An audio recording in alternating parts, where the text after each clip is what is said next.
All he's done is disappoint me. My wife's father's voice cut through the ballroom like a blade scraping porcelain. Laughter stilled, glasses paused midair. Then, with a proud hand on another man's shoulder, he said it. He's an elite member of the Navy SEALs, and your wife's new husband. Applause erupted, cameras flashed.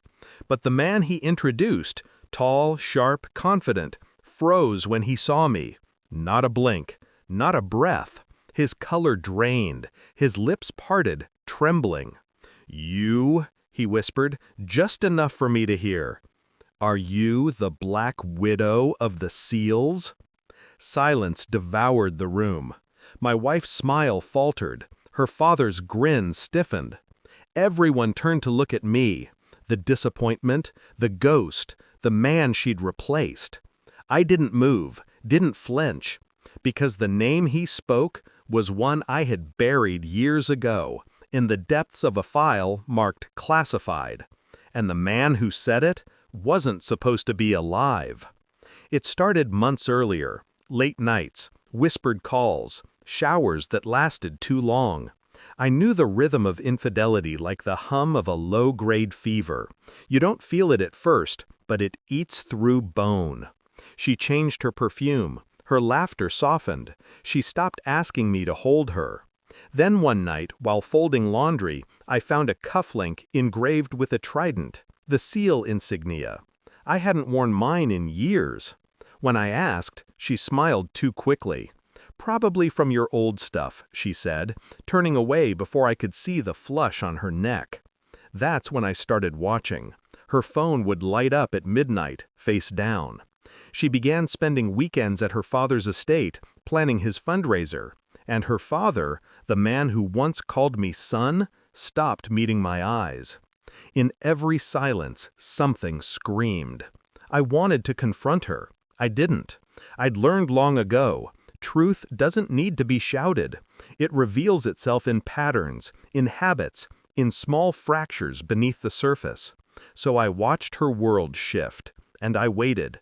I had contacts, old ones, men who owed me favors, men who whispered through channels never meant to see daylight. A week later, I had his name. Lieutenant Aaron Blake, SEAL Team 6, decorated, ruthless, engaged, quietly, to my wife. It almost made me laugh, because I remembered him, a mission in Yemen, a failure buried under 10 feet of sand and lies. He'd gone rogue. I'd written the report that ended his career, or so I thought. I traced their messages, encrypted but predictable. Her burner phone pinged near his safe house twice a week. The dates matched her charity meetings. Every lie has a rhythm.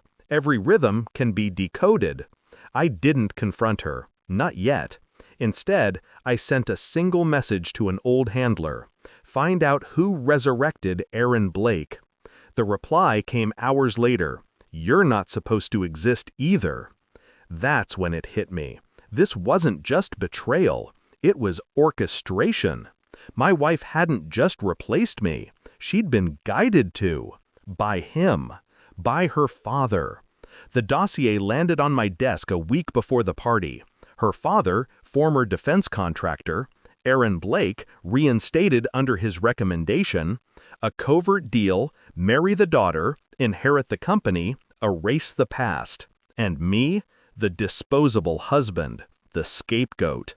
When I showed her the file, she tried to laugh. "Tobias, this is insane." Her voice trembled, eyes flicking from page to page, seeing her own messages, her father's signature, the bank transfers, all laid bare in black and white.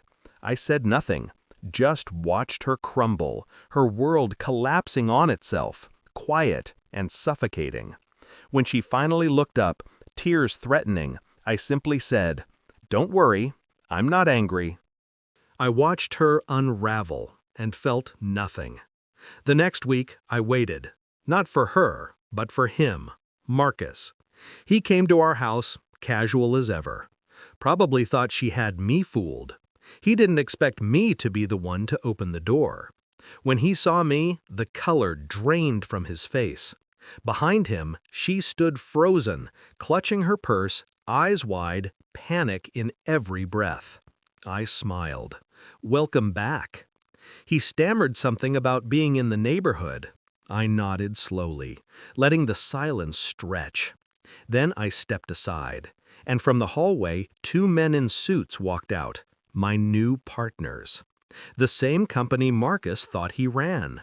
He didn't know that 2 weeks earlier, I'd quietly acquired it. Every share, every vote, every decision. "Marcus," I said quietly, "you're fired. Effective immediately." Her gasp echoed down the hall. He turned to her, accusation in his eyes. "You told him?" She shook her head violently, crying now. But I was already done watching. I placed the folder on the table. "Consider this a severance package," I said, and walked away. That night, I packed my things. She followed me, pleading, whispering my name like it still meant something. I didn't turn around. Her voice broke behind me, but I'd already left the version of myself that cared somewhere between her laughter and that first lie. At the door, I paused. She asked, through tears, "Do you still love me?" I looked at her one last time. The woman who once tested if size mattered. Now realizing that it wasn't size, or lust, or lies that defined her failure. It was underestimating silence. I smiled faintly. "Don't worry," I said. "You'll never know." And I left. The night swallowed her sobs. The air outside was cold, clean, and mine again. Final line. Sometimes the smallest word, "okay," isn't surrender. It's the sound of the storm choosing when to strike.